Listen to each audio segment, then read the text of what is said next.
In this module, you have seen that financial modeling is the process of using metrics to evaluate the input data for projects.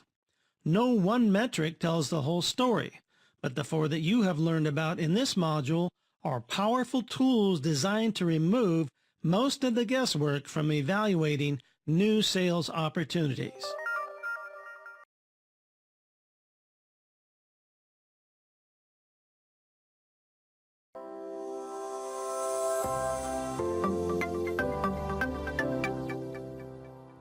Ultimately, through this module, you have been provided a cursory overview of the key metrics involved when modeling potential customer agreements. Your job is to grow our business and be the face of alliance to our customers. From this overview, you have digested a lot.